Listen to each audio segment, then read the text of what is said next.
இந்த மாவட்டத்தினுடைய மரியாதைக்குரிய காவல் கண்காணிப்பாளர், சூப்பரண்டன்ட் போலீஸ், எஸ்பி, இந்த சரகத்தினுடைய கூடுதல் எஸ்பி, ஏடிஎஸ்பி, எஸ்பி இன்ஸ்பெக்டர் இவர்கள் காட்டிய ஆர்வத்தில் ஒரு சுமூகமாக இந்த போராட்டம் நடைபெற வேண்டும் என்று இவர்கள் எடுத்துக்கொண்ட முயற்சியில் இந்த மாவட்டத்தினுடைய இதர துறை அதிகாரிகள் எடுத்துக் கொள்ளவில்லை என்பது மிகவும் கண்டிக்கத்தக்கது, கடுமையான கண்டனத்துக்குரியது. ஆலையை பாதுகாக்க வேண்டும், சட்டம் ஒழுங்கு பிரச்சனை வந்துவிடக் கூடாது என்பதில் மாவட்ட காவல்துறை கண்காணிப்பாளர் அவர்கள் என்னோடு பேசுகிறார், குமாரோடு பேசுகிறார், ஏடிஎஸ்பி பேசுகிறார், எஸ்பி இன்ஸ்பெக்டர் பேசுகிறார், உளவுத்துறை நண்பர்கள் பேசுகிறார்கள். நான் கேட்கிறேன், இந்த தொழிற்சாலையை இங்கு கொண்டு வந்த இந்த அரசாங்கம் என்ன செய்து கொண்டிருக்கிறது?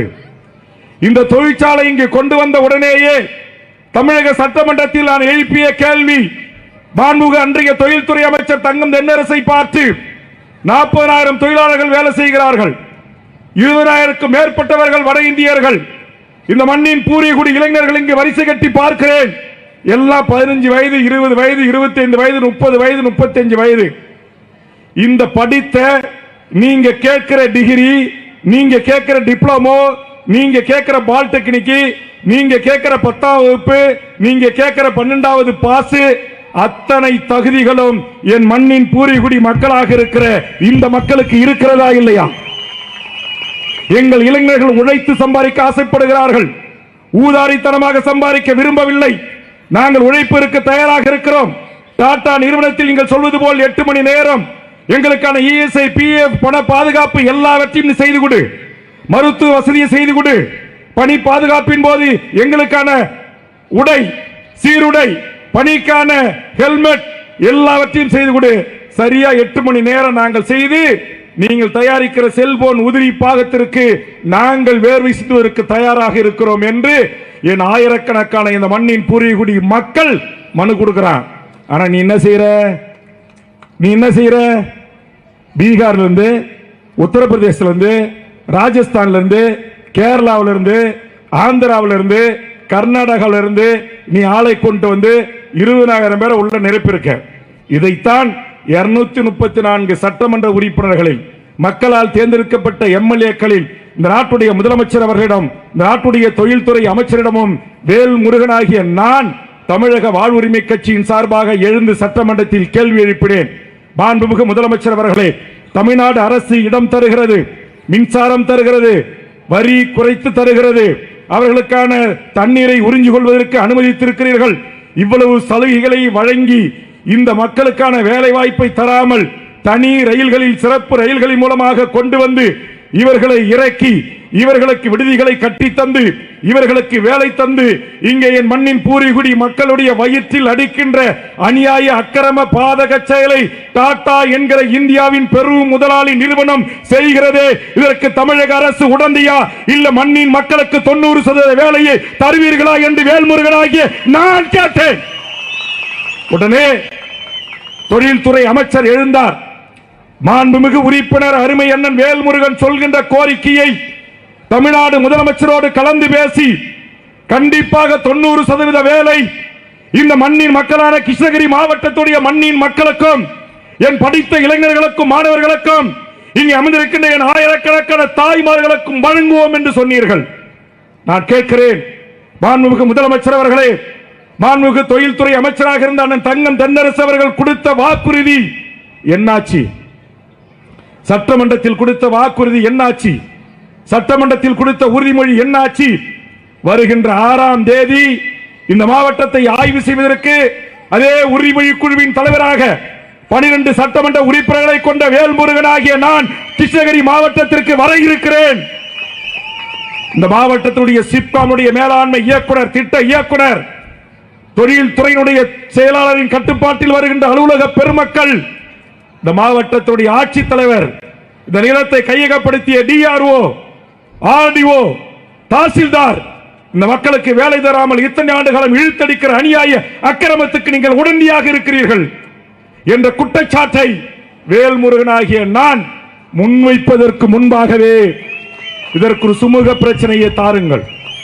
இன்று காலை கூட நம்முடைய மதிப்பிற்குரிய ஏடிஎஸ்பி அவர்களும் எஸ்பி இன்ஸ்பெக்டர் போன்ற அதிகாரிகளும் பேச்சுவார்த்தையில் ஈடுபட்ட போது, அண்ணா இங்கே நீங்கள் வந்திருக்கக்கூடிய 5000க்கு மேற்பட்ட உறவுகளோடு நீங்கள் டாடா ஆலையை நோக்கி ஊர்வலமாக செல்வதாக கேள்விப்படுகிறோம்.